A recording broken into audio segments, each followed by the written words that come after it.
What is up, everybody? It is Dr. Vibe here, host and producer of the Ordinary Dr. Vibe Show, the home of Epic Conversations, and I'm the host of Epic Conversations 2022 Best Pod. No, 2020. We're in 2022. 2020 Best Podcast News Award winner, 2018 Innovation Award winner given out by the Canadian Ethnic Media Association.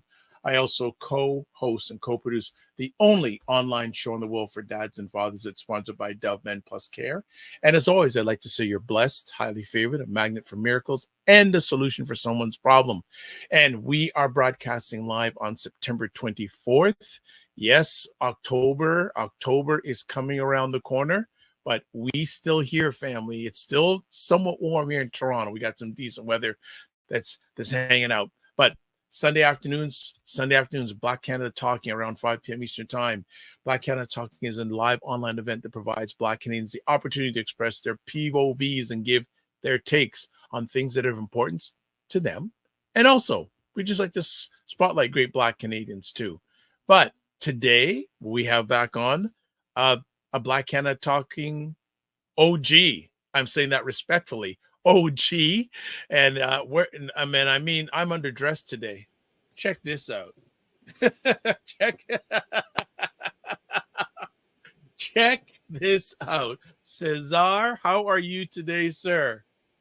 I'm good, Dr. Vab. I'm good, my people. Thank you always for having me. It's always an honor. And thanks for the compliments. You know, it's my usual, but today we had my niece's fourth birthday, so I just had to throw something on, right? Oh, you just had so this is what he just has to throw on, family. Can you imagine when he takes some time? Like, come on now. I just have to throw something on. What's going on in regards to everyday life for you? I know you do a lot of stuff for a lot of organizations. What you been up to lately? Well, allow me to promote. I actually don't have one of the flyers here, but I would definitely send that to you. I want to give a shout out to our CEO, Ketia Peters, and Program Director, Mark Jacob of Roots and Culture Canada for the great program they are running for our Black youth in regards to basketball, pizza, but also mentoring in partnership with Black History Ottawa. So last Thursday,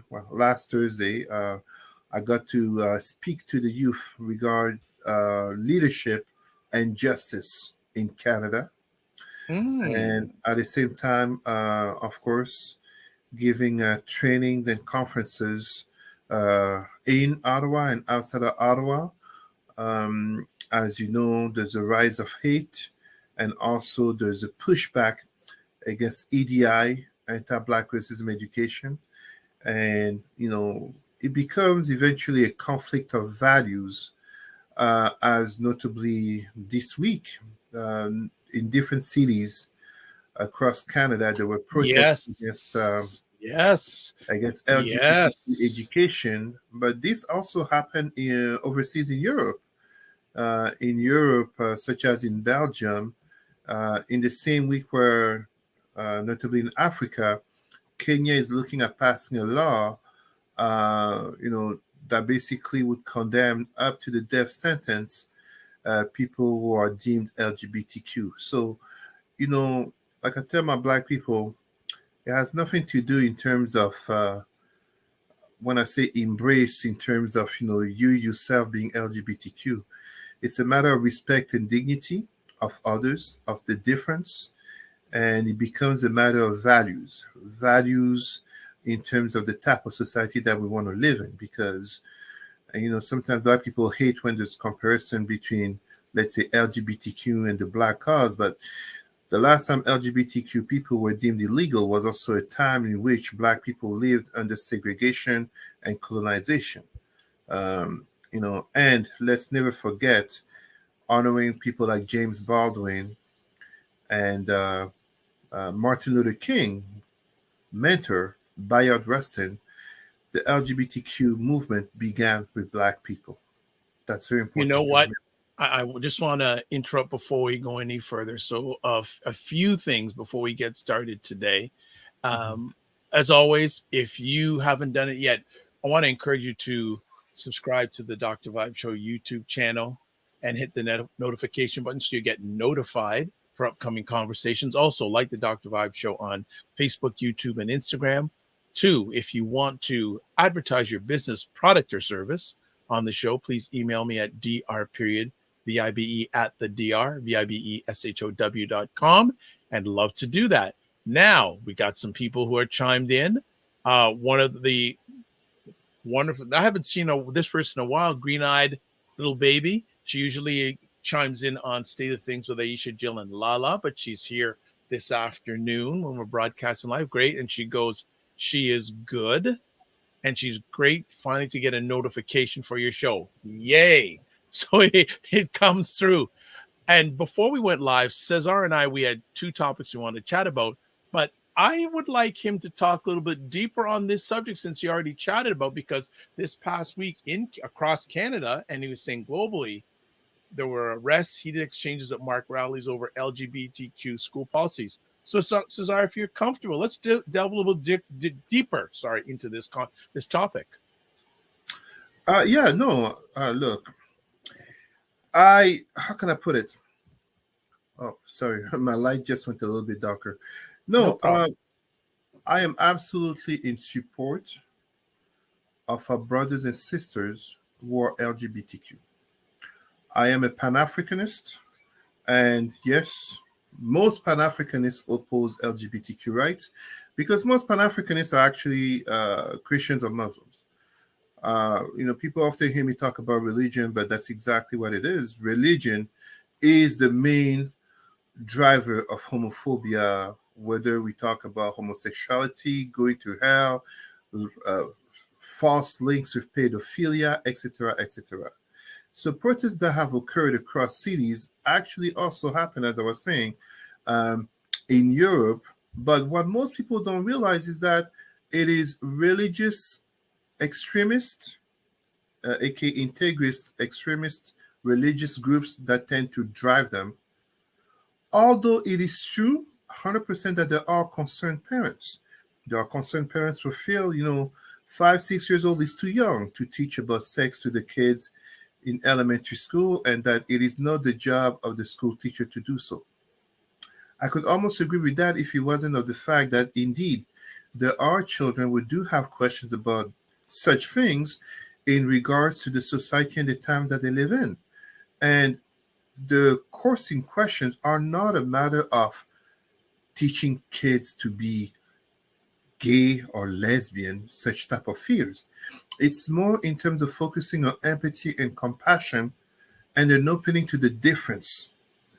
I know a lot of Black people will criticize me here without even knowing what these courses are about, without even having knowledge of what they are about. But 2 very important things I will tell our Black people. And Dr. Vibe, I think you know notably of the first one. Although we are under a conservative government here in Ontario, the conservative government of Doug Ford, when they came in, they scrapped notably the EDI and LGBT education that was there under the Liberal government of Kathleen Wynne.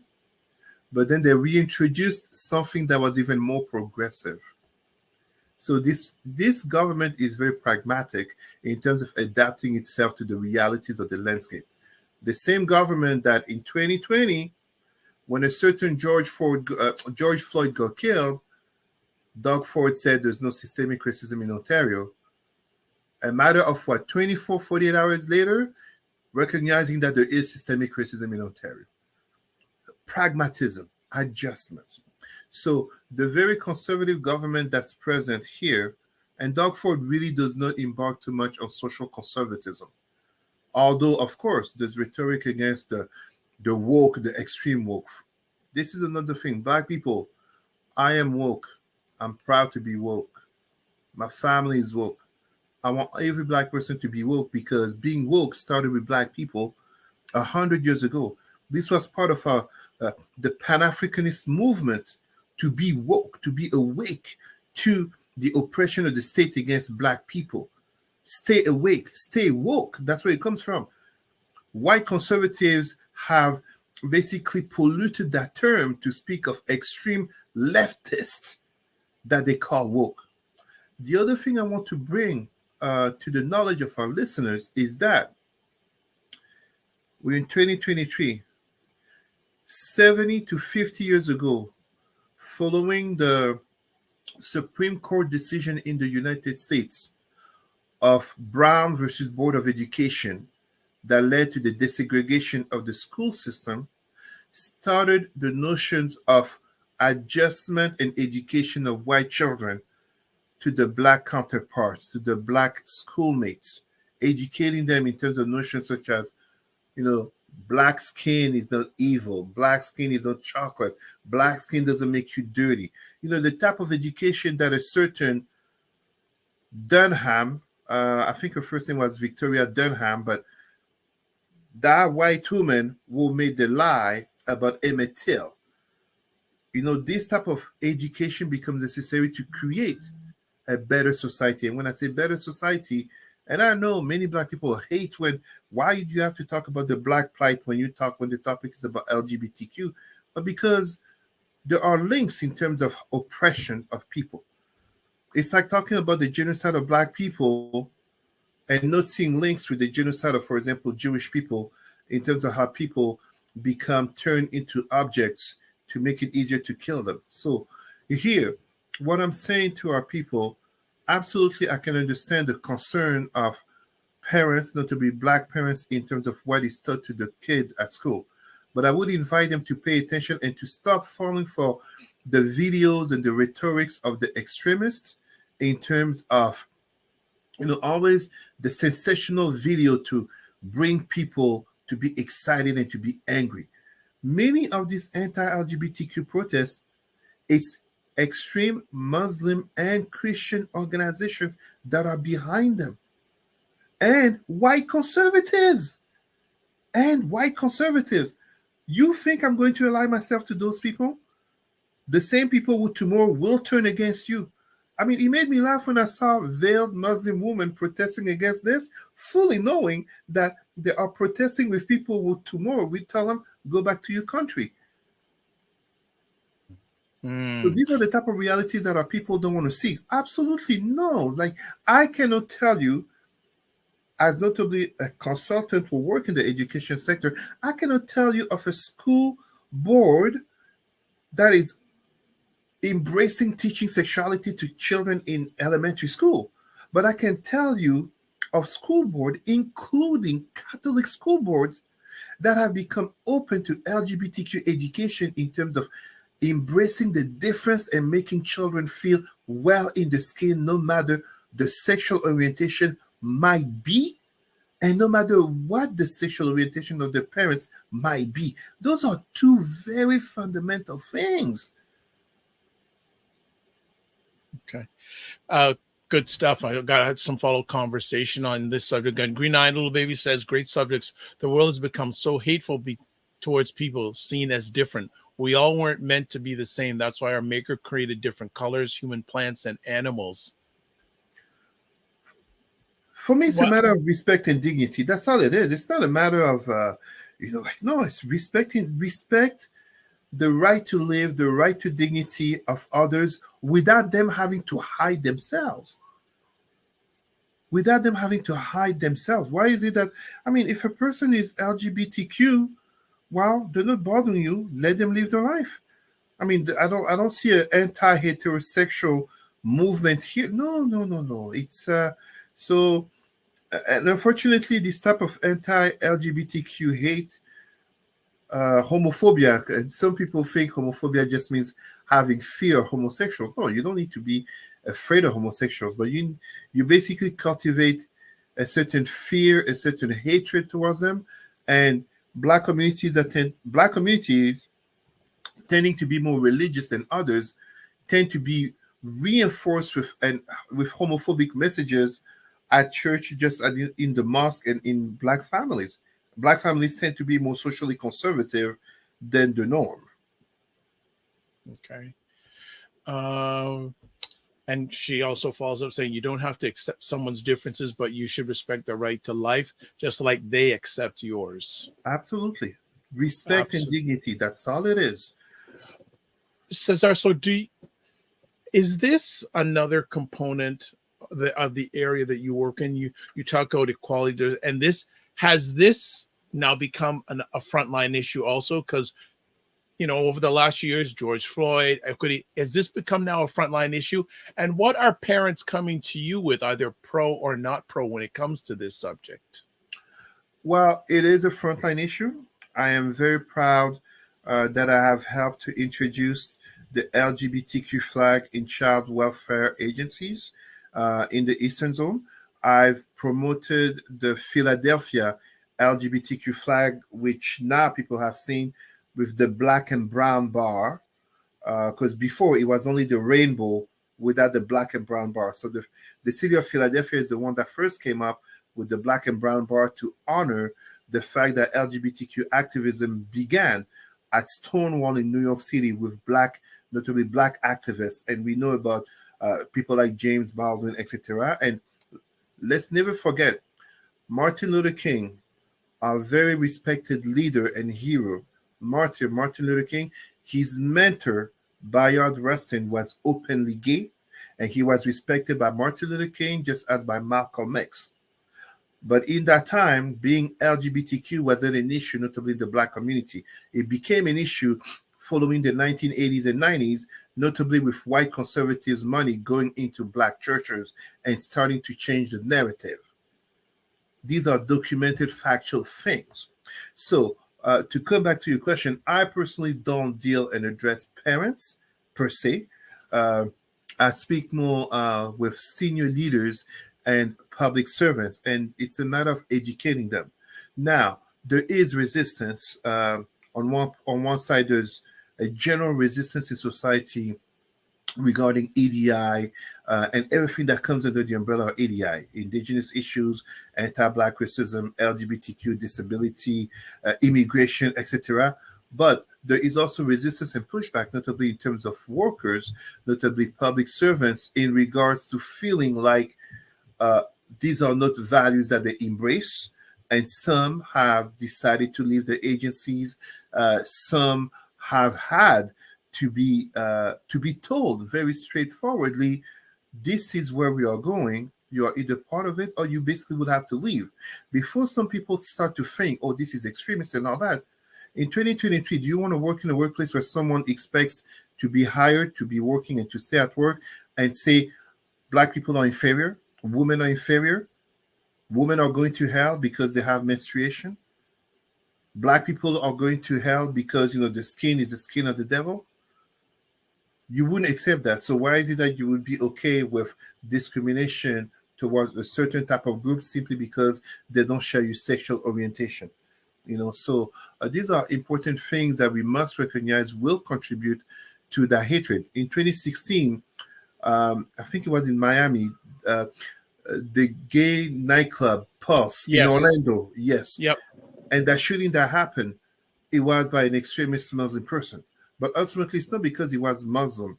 It's because he was extremist. As we know, extremists of all types, Muslim, Christian, Jewish, etc., do kill gay people. And ultimately, we have to recognize, as Black people and as a Pan-Africanist, we have Black people who get killed because of the sexual orientation that they didn't choose, that they're born with, that they will die with, just as us being heterosexual.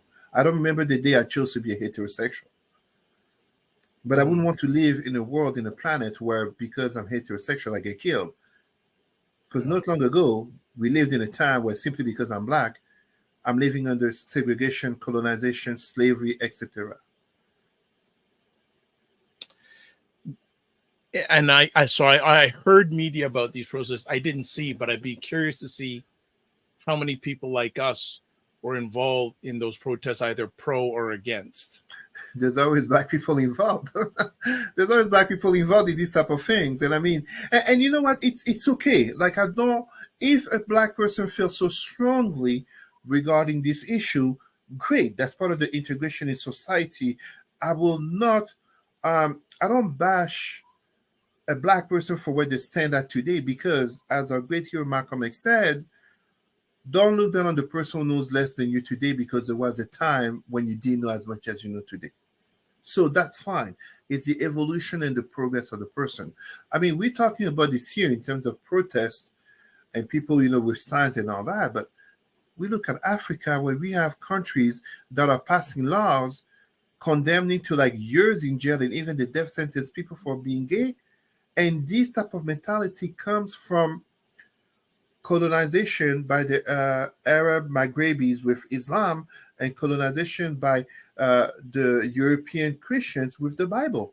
That's where it comes from. In terms of anthropology and sociology, there have not been found records of condemnation and killings of people for being LGBTQ in Africa prior to colonization and the arrival of the ideologies of Islam and Christianity. I cannot make this up. In Kemet, former ancient black pharaonic Egypt, there was an interdiction of being gay for Pharaoh because Pharaoh represented the link between the gods and the people, and as such, he had to reproduce, aka the fertility of the Nile. But there have not been found proofs of people, even in Kemet, being killed for being gay. Meanwhile, we know people would get the death sentence for killing cats. Why killing cats? Because cats in Kemet, ancient pharaonic Black Egypt, cats were necessary to preserve the grains for food against rodents. So if you kill the cat, you endanger the lives of many people. So we do have records that people will get killed for killing cats. But there are no records, as far as I know, as I speak today, there are no records of people being killed for being LGBTQ. Hot topic, hot topic, hot topic. Love it, love it, love it, love it, love it.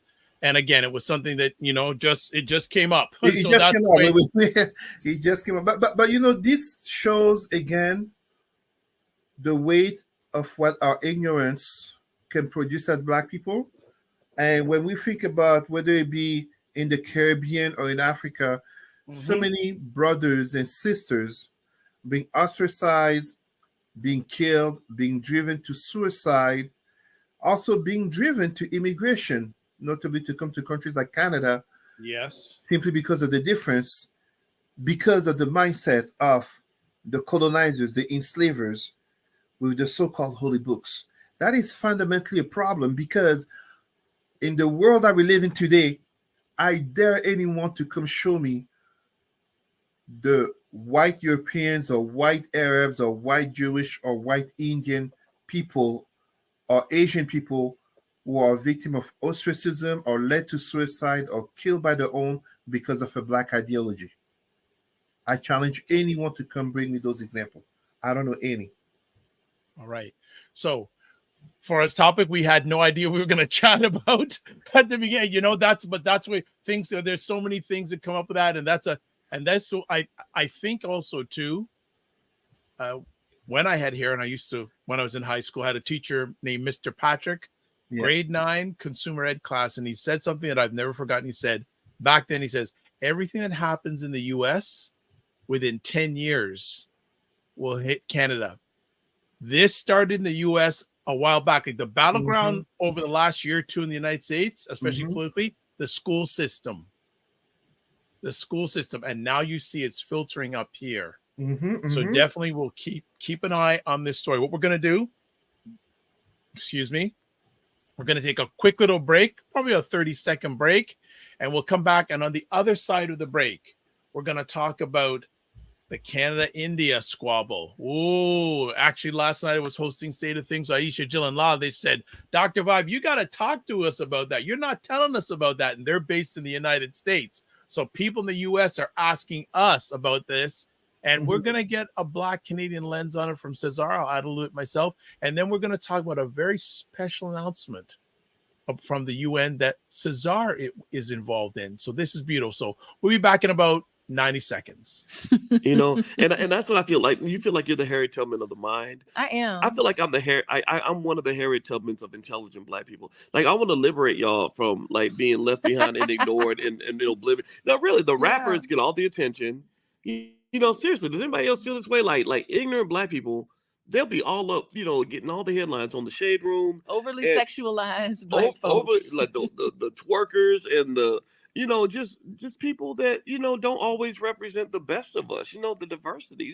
Like people like Dr. Vibe. Like everybody should know about people like Dr. Vibe. Dr. really Vibe should. he's trying to do good work for Black people.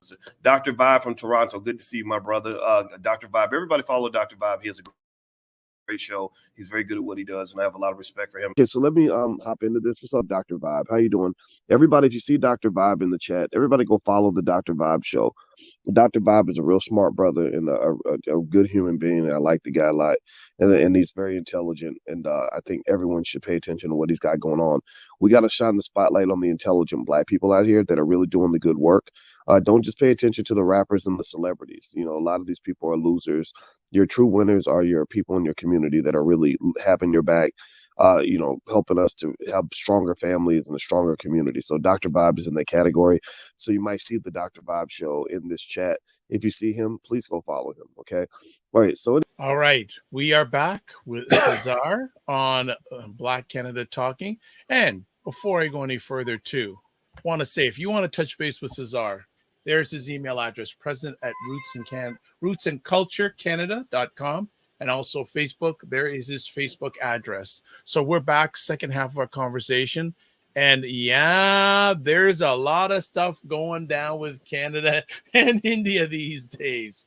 And so for those who don't know, just a high level, Canadian Prime Minister Justin Trudeau, I think earlier on this week, accused the Indian government of aiding in the killing of a Sikh representative in Vancouver. I don't know exactly when it happened, sometime in the last year or so, and it's been going back and forth. India's sent back their Canadian ambassador to Canada. Canada's same thing. I also hear now that I think India has suspended passports for those who are traveling to India. I think I hear that. I was talking to an associate the other day who was planning to go to India next month. He says it's up in the air because he don't know if it will be allowed in the company or not.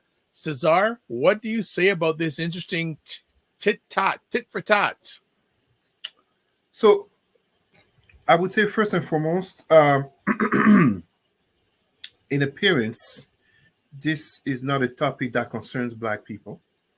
We're talking Canada-India dispute. What seems to be the assassination of a Sikh militant. But I find this dispute interesting in terms of what it can notably teach Black people. First and foremost, allow me to say that I have, how can I put it?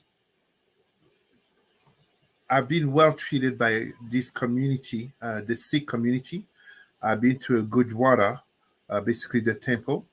I may have mispronounced the name. I apologize. I've been well received by Sikh people. I've been well received by people from India all over. So you're talking about Hindus, Buddhists, etc. So in appearance, it doesn't concern us, but we have to notice something here. It's beyond the assassination of a Sikh militant. Basically, this Sikh militant who Canada says was killed by orders of the Indian government, it comes in a context of India under the government of Prime Minister Modi having an one would say ethno-religious nationalist government through the BJP party, basically India for the Hindus, to sum it up that way. But about 40 years ago, I think 1984, the former Prime Minister of India, Indira Gandhi, she's not the daughter of Gandhi, Mahatma Gandhi, but the daughter of Jawaharlal Nehru, the first Prime Minister of India. She had ordered what became known as the massacre of the Golden Temple that killed many Sikh, and one of the consequences was not only the immigration of many Sikh people, notably coming to Canada, because Canada is the number one immigration nation of Sikh people, especially when you go to the Brampton/Toronto GTA area. And if you drive on the highway, like I do, notably for work, you know about a strong presence of Sikh drivers in the trucking industry. And mosques. There you go. So, the other thing that's also important to understand is that one of the consequences is that Indira Gandhi, that former prime minister, well, her bodyguards were actually Sikh. So, they killed her. They basically assassinated her for having ordered the attack on the Golden Temple of the community. Long story short, we're coming 40 years now. India is rising.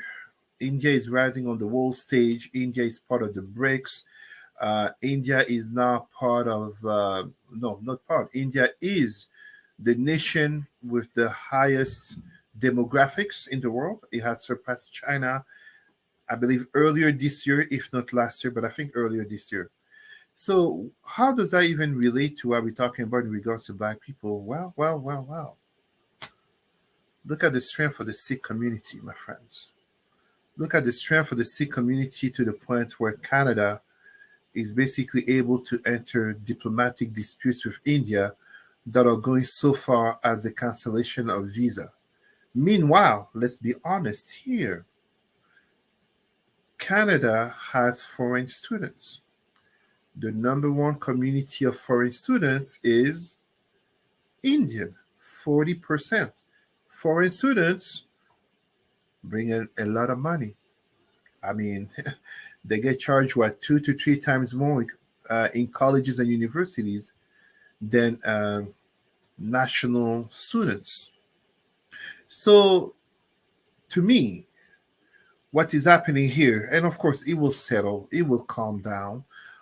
2 states are not very likely to end diplomatic relations when they have economies that connect, when they have strong cultures, when they have both not only a former colonizer, Great Britain, they're both part of the Commonwealth, but at the same time, Canada is seen positively in India, and the Indian community diaspora is seen very positively in Canada.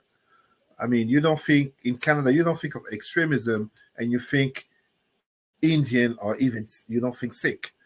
However, the dispute is more in terms of what's happening in India because the Sikh, there are some Sikh militants, SIKH, just to make sure, who are basically fighting for the creation of a Sikh ethno-religious independent state by the name of Khalistan. So this is having an impact in terms of Canada-India relations because, to give you perspectives, it would be as if the Indian government was hosting a large community of French Quebecers, and they were notably giving them room to advocate for the independence of Quebec. We can be sure that Canada would not take that very well. Now, it's not for me to, it's not about, I mean, we're Black people. We're not here to choose Canada, India. We are in Canada. We are proud of being Canadians. And I do agree with Prime Minister Justin Trudeau. If this Sikh person has a Canadian passport, he's therefore a Canadian citizen, and no foreign government can think it's okay to come kill a Canadian on Canadian soil. If I don't agree with that, then that would be like saying, hey, Dr. Vibe, what's your background? Did you say Jamaica? The Jamaican government could come kill you despite you being a Canadian citizen, having a passport, and paying your taxes. That would be totally wrong, just as me, born in Cameroon. Let's say the Cameroonian government gets offended of something that I say, and they decided, to take me out. No. So, yes, I am totally supporting Canada. So what are the lessons for us as Black people? Because that's really what concerns us. Let me repeat what I just said. Look at the strength of the Sikh community. Look at the strength of a community which, let's be honest, in India is a small community. In India, the Sikh community is not a big community, but in Canada, they hold weight. There you go. There you go. They look, if a prime minister is backing them, that's a pretty significant statement. And again, we can learn. We can learn. We can learn. That's what I'm saying. I mean, let's forget India. Let's give another community that we have realized how much power they have, the Ukrainian community. Sure, you can say they look quite just like the Franco-Ontarians or the Quebecois or the Anglo-Saxons. No, Eastern Europeans, Ukrainian community. Our finance minister and vice prime minister, Chrystia Freeland, is of Ukrainian heritage. You see, the strength of a community where they come to Canada as refugees, they get the red carpet rolled to them. But if you come from Haiti or Ethiopia, Afghanistan, you get a different type of treatment. So, as Black people, this is a good reminder, a lesson for us to build stronger communities. We should not act like, this is not of our interest. No. The Sikh community truly has been to Canada in the last 40 years, notably with the discrimination and the violence that they were suffering in India, as I gave the example of the attack on the Golden Temple. And in 40 years, they have built a community strong enough to impact not only provincial politics, but also federal politics. I mean, we can't pretend that we don't see the Sikh parliamentary members next to Pierre Poilievre and before a certain Stephen Harper. And they're there in parliament with a turban. Meanwhile, we have Black people who are ashamed, scared of wearing traditional African outfits in public. Jagmeet Singh didn't take off his turban because, oh my God, now I'm leader of a political party in Canada. I must integrate. Let me fix my beard. He stayed true to his identity, and he's been there now for years. The Sikh community. Very good point. So we talk. I always talk about the successful communities, Jewish, but okay, let's say they're white, Chinese, Indian, Sikh. Technically, Sikh are Indians, but you see what I mean? The Sikh community. There you go. So this is for us to learn. This is for us to build strong communities. The Gurdwaras are basically the cultural centers. They are there in the big cities. It's interesting you mentioned that. Just to build on that. Sorry to interrupt. I'll let you finish your point. Go ahead. No. Go ahead. I was just saying. It's interesting in media. You don't see as much a negative portrayal of those cultures as our own. Because they're strong. When you're strong, it helps to protect you. It doesn't mean that you won't be attacked. There's still anti-Semitism going on. But, the Jewish George Floyd is not exactly someone that we hear about in the news. Meanwhile, every month, there's a new Black George Floyd. The Chinese every day. Every day.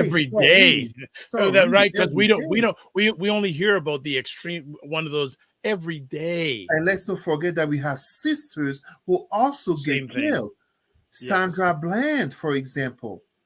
There's many. So, but we don't hear about where's the Jewish George Floyd? Where's the Chinese George Floyd? Where's the Sikh George Floyd? Don't get me wrong.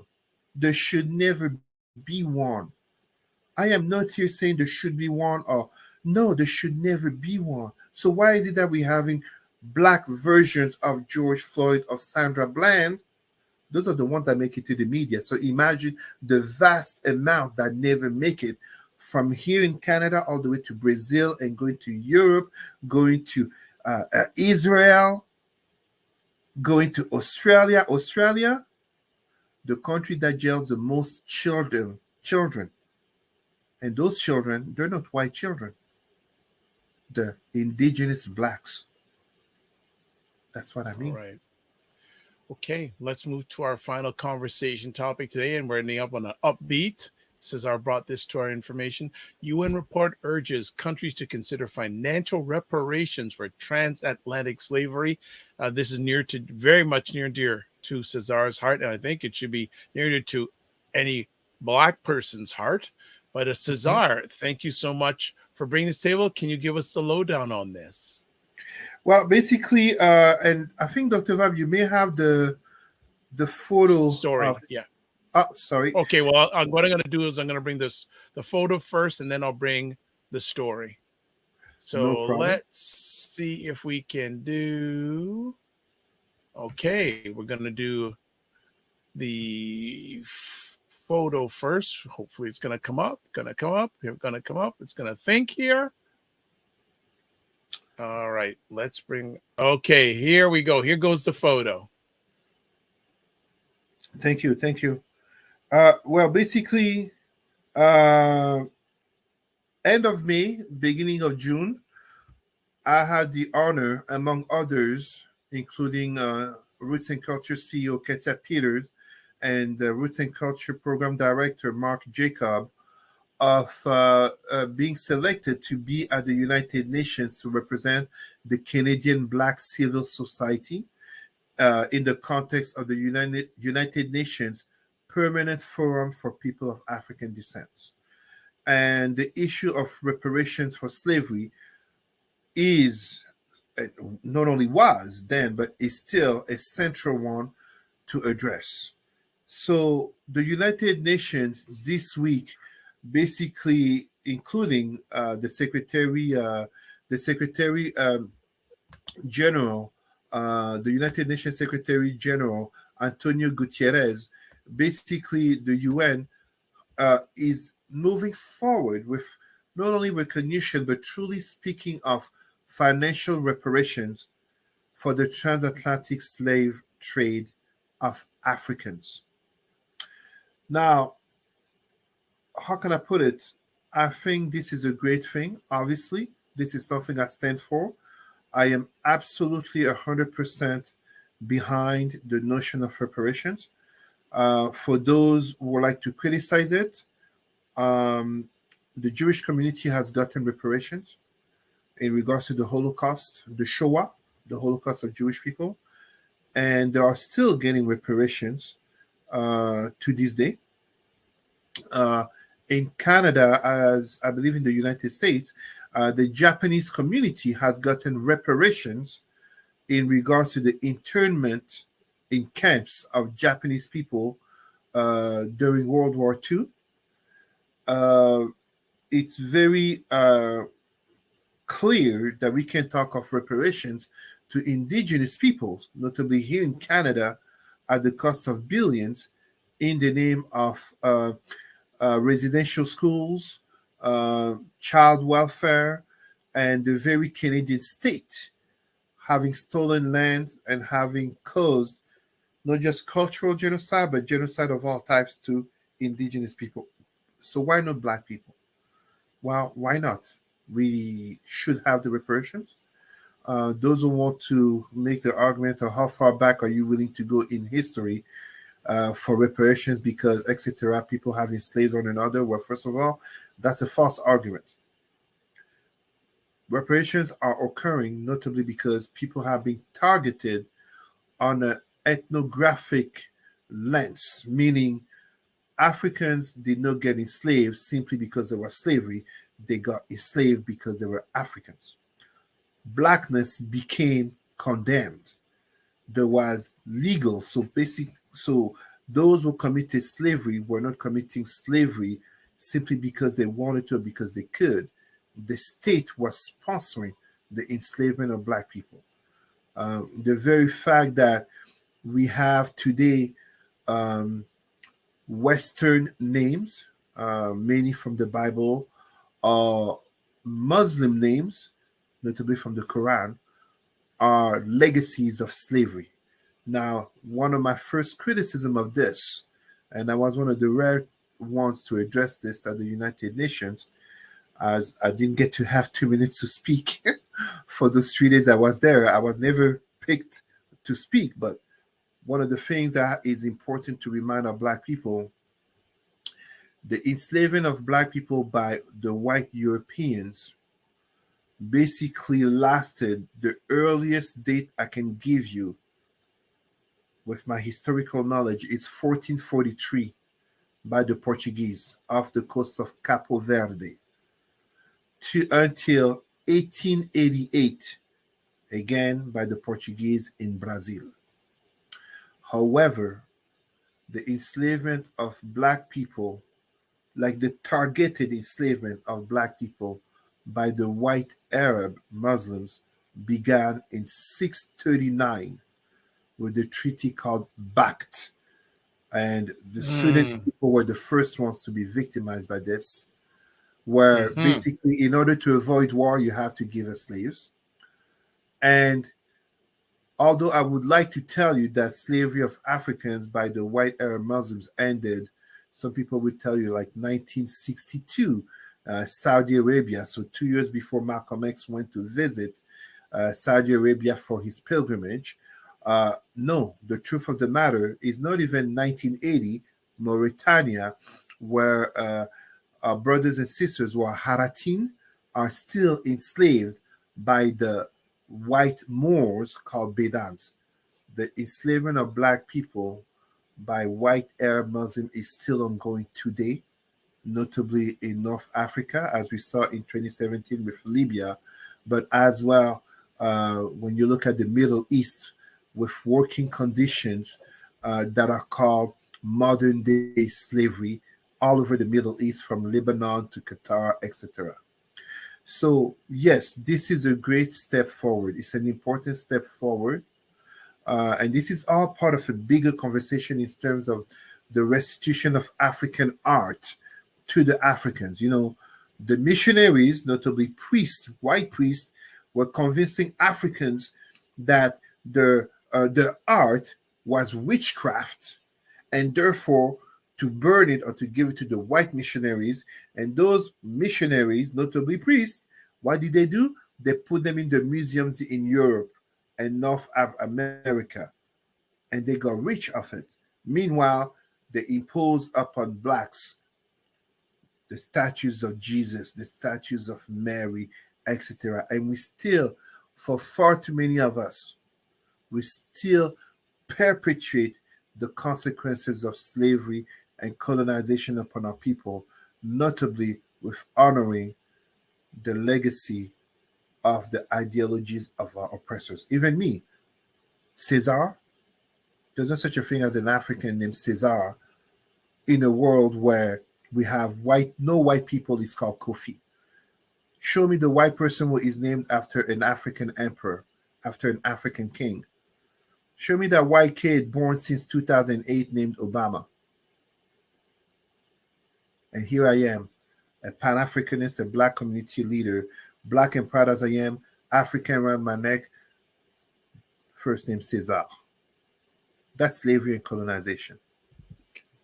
I know we're coming to the top of the clock because I know the boss of the house will be probably looking for you. But I just want to ask, and I think we need to have a further conversation down the line and maybe get a number of representatives and maybe international conversation about this.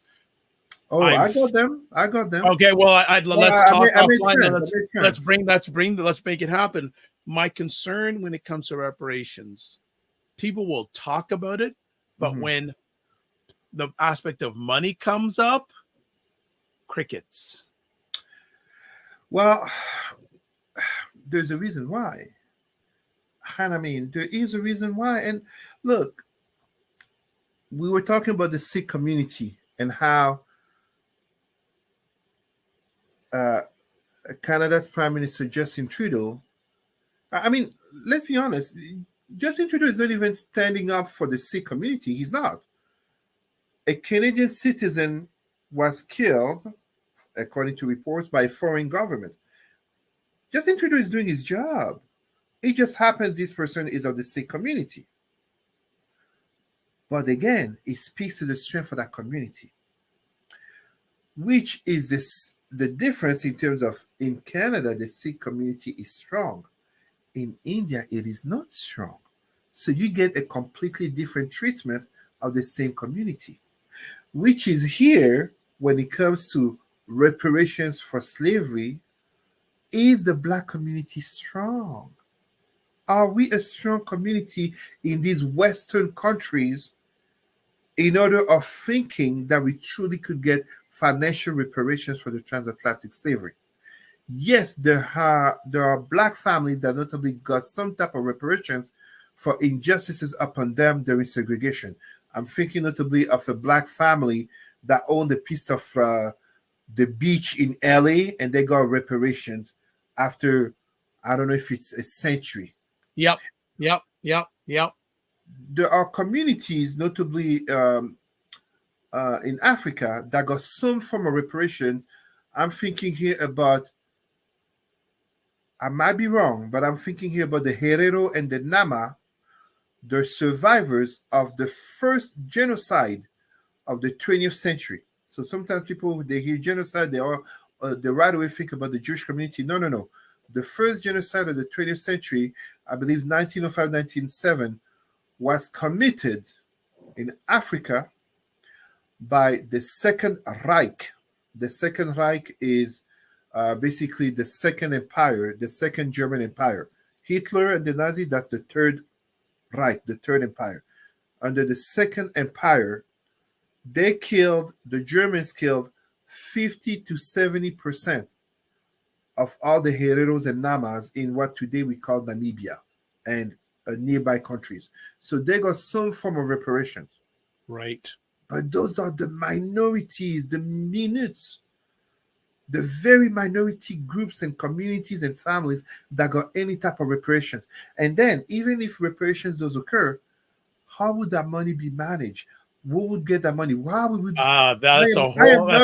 I am not a fan of giving a check to a person simply because they're Black. We're gonna hold that conversation because there are people who take that side saying, but people say we don't want to give it to a lot of organizations because we can't trust them either. That's also, you see, that's also part of a problem. So again, before a check comes, we got to work on ourselves, because let me put it to you in perspective here. Imagine right now, whether you win the lottery or you become rich and famous, if you don't have a structured mind to manage your money, one way or the other, you will become broke. Well, there's always these surveys on what percentage of people win the lottery become broke within 5 years. There you go. So right now, as a community, I'm not saying as individual. As individual, whether you give me $1,000, $1 million, or $10 or $100 million, I will manage it well. But that's because I'm already managing well my money. But that's me as an individual. I am not each and every Black person. So this goes back to one of the things that I denounce: the 3 cancers of the Black psyche: entertainment, number 1, consumerism, number 2, and number 3, religion. In terms of the Black community, when you notice these 3 cancers, entertainment, consumerism, and religion, giving disparately large sum of money to individuals simply because they are Black is bound to be a failure. I am telling you, give a check to most Black people right now, Monday to Thursday, that money will be gone between Friday and Sunday. Why? They will be at the mosque, they will be at the temple, they will be in church, and they will spend that money right there. The bank account or the realities of the family will not have improved intergenerationally. And that is a fundamental failure. The state of Israel went from kibbutzim, basically communities in the desert. And yes, whatever the relations, the conflict with the Palestinians is a different topic. There's anti-Black Palestinian racism among Palestinians, just as there's anti-Black Jewish racism among the Jewish people. So that conflict is not my issue. But the state of Israel went from kibbutzim to 1947, 2 states, to a state, no matter how some people want to call it, Zionist, whatever you want to call it, but a state that not only are the number 1 receivers of U.S. military and economic aid, but also of European aid and also of reparations. The state of Israel is a state that weighs a lot. And FYI, as we speak about reparations, the state of Israel is an observer state at the African Union. Meanwhile, Haiti, First Nation that started a revolution to end slavery, is also an observer state. That's a travesty of Black pride. We'll end it on that note. Excellent stuff today. So as All I right. said Thank you so much. before we started today, we're sort of jambalaying around in regards to conversation topics, but you know what? We just bring something up and Cesar brings the heat. So as always, Cesar, I want to thank you for taking time out of your positive, productive schedule. Most importantly, as a dad, as a father, as a change maker, a great change maker Thank you. with our people. We are so happy to get you when we can get you. You know that, and we get you when we can. So I want to say thank you so much. Anything you'd like to end off with, or anything coming up that we need to be on the watch for? Yes. So last time I was talking about it, but allow me to add further. I want to congratulate Natif TV, the first, they say, multicultural television, so television, but also web TV channel in Quebec, where basically, we say minorities, but truly we are not minorities. We are the global majority. Non-white European people will be seen under better positive light on the Quebec screen. At the same time, there is an event coming if you're in Ottawa, October 7th. I will be part of a panel that will basically address some issues impacting Black males in Canada, in the area. I will definitely send that info to you, Dr. Vibe. Please do. So yeah, that's basically what's happening. And for all our people there, keep growing in your Black pride. I'm so proud to see youth asking questions. I'm proud of seeing people, like I go to Afrofest when there was the Afrofest here in Ottawa, and people noticing, how I'm dressed, coming forward, asking questions, whether it be on religion or politics or society, people talking about wanting to connect with the roots of the ancestors, wanting to know the truth. People who have seen me on TV, seen me on panels, on conferences, on debates, on Dr. Vibe. Please, my people, grow in your pride. This century can be an African century. It can be a Black century. Our statistics predict 2100, 1/3 of all humans will be Africans. I did not even say Black. I said Africans. 1/3 of humans. Let us make sure that we don't have 1/3 of humans who are still mentally enslaved, mentally colonized. Let us exit those chains of mental oppression that have been put over our people. Thank you, Dr. Lai, for the work you're doing towards that. No, it's hard work, not hard work anymore, my brother. There's his contact information, email, president@rootsandculturecanada.com, Facebook, Cesar Remy Emery. And I will just add before we let Cesar go, as one of my gentlemen I respect said to me today, just don't know your truth, tell your truth. Indeed. So thank you very much, Cesar. Thank As you, always, Dr. Lai. pleasure. All right, family. Another epic conversation. Cesar brought it, didn't he? Didn't he bring it? Did he not bring it? Big time. So before we close out, if you want to watch replays of this epic conversation called Black Canada Talking, go to the Dr. Vibe Show, YouTube, Facebook, and LinkedIn. Also, go to my website, thedrvibeshow.com. And some other housekeeping things before we get out of here today. Please subscribe to the Dr. Vibe Show on YouTube and hit the notification button so you get notified of upcoming conversations. We got a number of those coming up all the time.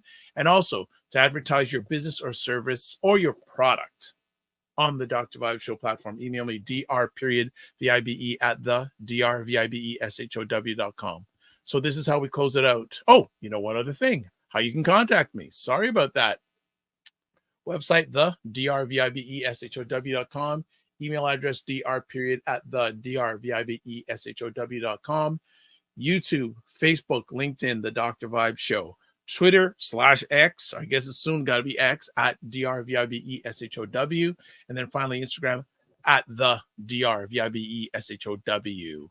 So we close out with this. Live your life as a dream. If you can dream it, you can make it. Sometimes you have to get small to get stronger. Block assumptions, then aim bigger, aim better, aim higher, aim wider. Love, faith, and respect. And remember to give yourselves grace. Keep the faith. God bless. Be well. Walk good.